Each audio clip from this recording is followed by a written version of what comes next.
तर नमस्कार, माझ्या यूट्यूब चॅनलवरती सर्वांचं स्वागत करतो. सबस्क्राईब करायला विसरू नका माझे यूट्यूब चॅनल. आणि बिग बॉसची जर्नी सगळ्यांची पद्धतशीर बघणारच आहोत आपण. एक कंटेस्टंटकडे लक्ष देणारच आहोत. बारी ज्या ज्या गोष्टी आहे, कोण कसं गेम खेळते, कोण कोणाच्या पाठीमागे खेळते, कोण ग्रुपने खेळते, कोण स्वतःचे मुद्दे मांडते, या सर्वांवरती आपलं लक्ष राहणारच आहे. आणि भाऊच्या धक्क्यावरती आजचंसुद्धा लक्ष राहणारच आहे. तर तुम्ही नवीन जर असाल ते यूट्यूब चॅनलला सबस्क्राईब करायला विसरू नका. आणि तुम्ही कुठल्या स्पर्धकाला सपोर्ट करताय बिग बॉसच्या घरामध्ये ते पण सांगायला काय विसरू नका. तर आजच्या भाऊच्या धक्क्यावरती जे जे आठवड्यात घडलेले ते रितेश भाऊंनी चांगला समाचार घेतलेला आहे. जसं की राकेश बापटवर म्हणजे एक आरोप झाला, रुचिताने केला. म्हणजे आरोप होता दुसऱ्याचा, आरोप केला तिसऱ्याने. आणि तो मुद्द्यात पण नव्हतं, पण राकेश बापट मध्ये बोलला त्यांच्या भांडणाच्या मध्ये. म्हणजे जसं की राकेश बापट त्या चाबीच्या म्हणजे रुचिताचं भांडण चालू होतं फोकसवर, म्हणजे इंडियन फोकस सोबत भांडण चाललं होतं. त्याच्यामध्ये राकेश बापट मध्ये बोलला, म्हणून रुचिताला राग आला आणि तो मुद्दा दुसरीकडे वळवला. आणि तो झाला राकेश बापटच्या अंगलट आला. कसा अंगलट आला? कारण की रुचिता तो मुद्दा होता अनुश्रीचा मांडला रुचिताने. आणि सांगितलं की यांनी जे टच केलं याचं बिहेवियर योग्य नव्हतं. म्हणजे हे वेगळ्या पद्धतीनं चुकीचं झालेलं आहे. ते भाऊच्या धक्क्यावरती सगळं स्पष्ट आलं. रुचितामध्ये रितेश भाऊ असू दे, नाहीतर महाराष्ट्र असू दे, देश असू दे, माझे शब्द एकदा मी घेतले वापस घेणार नाही. म्हणजे हे किती पथ आहे, किती बोलावं, कुठं बोलावं. अजून तर बिग बॉस सुरू झालं आहे. आता पहिला हा दुसरा वीक आहे आणि सुरू झाल्या तुम्ही जर असं करणार असाल तर कसं काय होणार? कोणाच्या याच्यावरती संशय घेतल्यासारखी.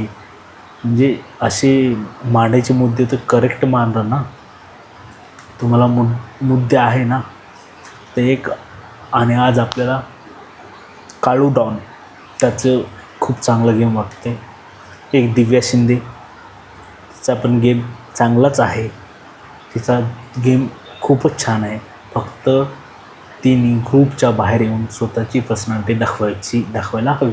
जसं की ती बाहेर राहते एका हिमतीनं, तसंच तिने घरातसुद्धा हिमतीनं एकीकडे राहिलं पाहिजे. नाहीतर तिने स्वतःचा ग्रुप निर्माण केला पाहिजे. पण या दोन्ही ग्रुपमध्ये न राहता दोन्ही निगेटिव्हिटीचे ग्रुप आहेत. एकीकडे काही पॉझिटिव्ह लोक आहेत, एकीकडे काही पॉझिटिव्ह लोक आहेत. पण दोन्हीकडेही समसमान लोक, म्हणजे एकीकडे 5-6 लोकांचा ग्रुप आहे, इकडे 2-4 लोकांचा ग्रुप आहे. एकीकडे ग्रुप बोलतात, एक झुंड बोलतात, एक ग्रुप बोलतात. तर याच्यात चुकीचं कोण वाटलं आहे? तर या ग्रुपवाले, टोळीवाले हे चुकीचे वाटलेले आजच्या या भानगडीमध्ये.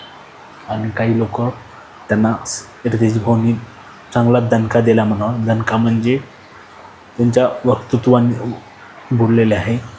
आणि काही जण तर मित्रांनो, मध्ये सांगायला लागतं यूट्यूब चॅनलवर माझ्या चॅनलला सबस्क्राईब करायला विसरू नका. कारण की नवीन चॅनल आहे. आपल्याला आता बिग बॉस संपेपर्यंत सोबत राहायचं आहे, तर म्हणून सबस्क्राईब करायला विसरू नका. आणि अनेक मुद्दे हे प्रत्येक मुद्द्यावरती जात नाही, कारण की एवढ्या गोष्टी आठवणं राहत नाही. हे काही बोलून जातात म्हणजे या कंटेस्टंट.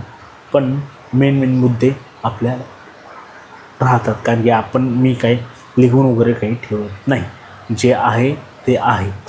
तर आत्तापर्यंत गेम कोणाचा चांगला झाला आहे तर रोशन हा आहे ना, खूप सुंदर खेळला.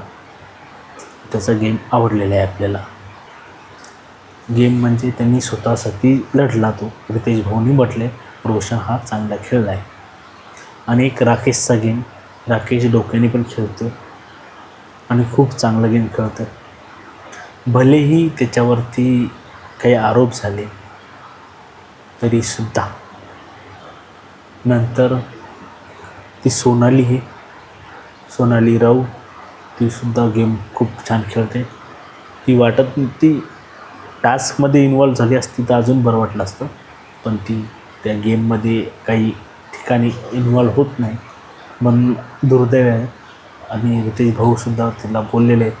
पण उद्या कोण बाहेर जाणार, उद्या बाहेर जाण्याची शक्यता असंच वाटतंय की राधा मुंबईकर ही बाहेर जाऊ शकते असं म्हणता येईल.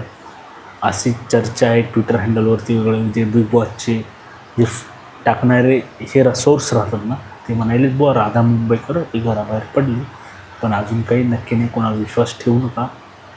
कुठला कंटेस्टन्स आपण नक्की काही बातमी काढू किंवा कुठून शोधू, पण राधा मुंबईकर बाहेर पडली असं म्हणता येईल, पण काही सांगता येत नाही. कधीकधी खोट्या बातम्यासुद्धा देखील हे टाकतात की उलटं दिसावं म्हणून. कारण आणि शोची TRP खूप वाढली आहे. जिओ हॉटस्टारवरती जे बघणारे आहेत त्याची पण कंटेस्ट वाढले. आणि ह्याच्यामध्ये ना जे आपला तो बॉडी बिल्डर आहेत ना, ते बॉडी बिल्डर डोकंच नाही, म्हणजे काय खेळतात काय माहिती.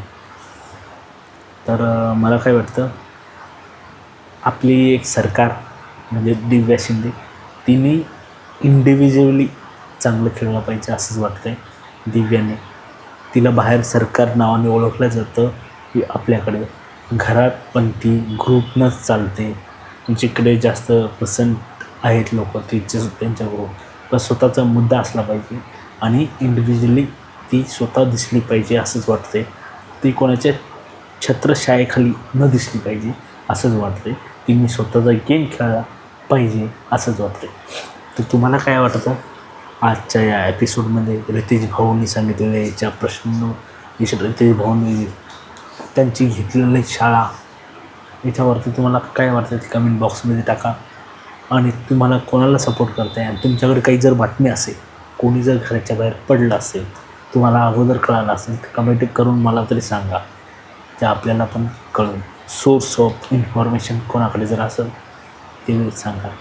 तर या यूट्यूब चॅनलला सबस्क्राईब करायला विसरू नका, लाईक करा, बेल आयकॉन दाबा आणि शेअर करायलासुद्धा विसरू नका.